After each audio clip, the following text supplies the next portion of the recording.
ناظرین کرام، Islamic state اور اسٹیٹ آف اسلام میں کیا فرق ہے؟ اسٹیٹ آف اسلام نبی کریم صلی اللہ علیہ وسلم کی وہ کانشیس یا سب کانشیس اسٹیٹ تھی جس میں وہ اپنے فالوورز کو اخلاقیات کی اعلیٰ ترین شکل میں دیکھنا چاہتے تھے، جبکہ اسلامک اسٹیٹ دراصل اسلام کو پولیٹیسائز بلکہ ویپنائز کر کے آرٹیفیشلی کریٹ کیا گیا۔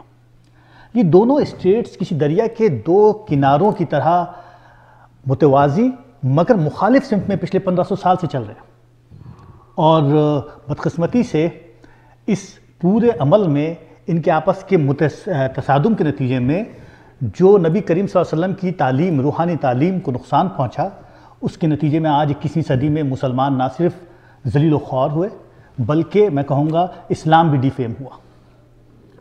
چیزنگ اے معراج اسلامک اسٹیٹ کی ٹریجک الوژن کی کہانی ہے۔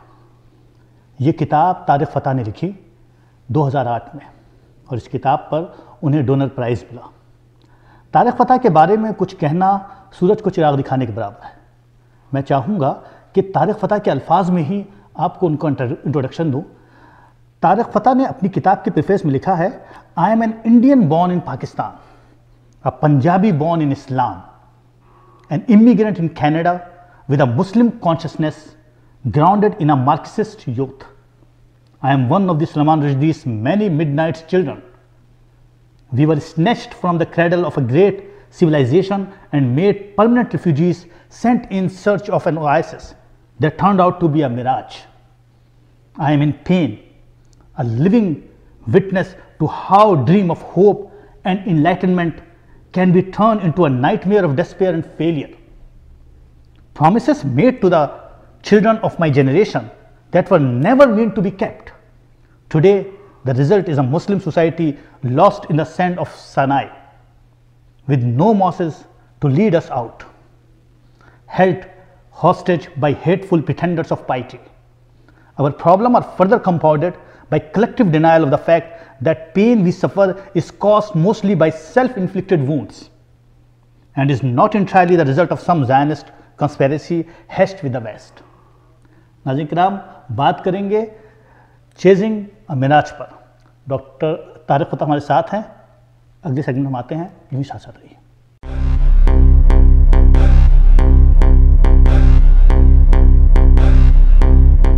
Tariq, welcome to show. آپ کا بہت بہت شکریہ، آپ مجھے ٹائم دے رہے ہیں۔ آپ کی اس کتاب کا قرض مجھ پر بہت عرصے سے تھا اور میں چاہتا تھا کہ اس کتاب پر آپ سے بات کروں، اور یہ کتاب واقعتاً اس زمانے میں نے پڑھی تھی 2008 میں جب یہ آئی تھی، اور ابھی پھر میں نے اس کا ریویو دیکھے اور پھر دوبارہ سے ایک نظر ماری تو مجھے اندازہ ہوا کہ اس کتاب پر گفتگو کم از کم اردو سننے والوں کے لیے یا ہندی سننے والوں کے لیے ضروری تھی۔ اب اس وقت 2008 میں تو مجھے نہیں پتا تھا کہ اسلامک اسٹیٹ نام کی ایک نئی ریاست قائم ہوگی۔ اس وقت تو جو میں نے ٹریجک الوژن کی بات کی تھی وہ میرے ذہن میں یہ تھا کہ مسلمان ایک ایسی راہ پہ چل نکلے ہیں جو کبھی ان کو موصول نہیں ہو سکتی۔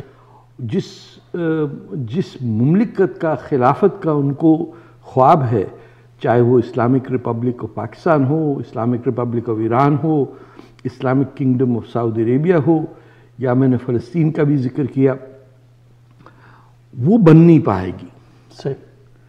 اور اب آپ دیکھیے کہ 7 سال کے بعد اس پہ نظر ڈالیں تو کہنے کو تو مجھے اچھا لگتا ہے کہ میں نے I told you so کہ یہ کیٹاسٹرفی ہوگی، لیکن دکھ کی بات یہ ہے کہ کوئی سمجھ ہی نہیں پایا کہ جس جستجو میں ہم ہیں، بجائے اس کے کہ ہم اسٹیٹ آف اسلام کو اپنائیں، ہم اسلامک اسٹیٹ کی طرف چل نکلے۔ طارق، آپ نے بہت اچھی بات کہی، سوری ٹو انٹرپٹ۔ میں کتاب پر جانے سے پہلے، کیونکہ کتاب کو آپ نے میجر 3 بڑے سیکشنز میں ڈیوائڈ کیا ہے، پہلے سیگمنٹ آپ نے ایلیوژن کی بات کی، دوسرے میں آپ نے جینیسس کی، اور تیسرے میں آپ نے کنسیکوینسز کی بات کی، اور آف کورس میں چاہوں گا کہ اپنے ناظرین کے لیے ان تمام ایریاز کو تھوڑا ٹچ ضرور کروں، کیونکہ پروگرام بہرحال چھوٹا ہے اور آپ کی کتاب بہت بڑی ہے۔ مگر میں خصوصاً شروع کرنا چاہوں گا، کتاب پر بات کرنے سے پہلے اس سوال سے بات شروع کرنا چاہتا ہوں کہ مجھے بتائیے کہ کیا نبی کریم صلی اللہ علیہ وسلم کو کبھی بھی احکام الہی موصول ہوئے کہ وہ ایک اسٹیٹ بنائے، کہ وہ بادشاہ بنے کسی اسٹیٹ کے؟ بالکل بھی نہیں۔ قرآن میں کوئی تذکرہ ملتا ہے؟ کوئی بھی نہیں ہے۔ قرآن کے اندر خود ہے کہ I have sent you as a messenger I have not sent you as the leader.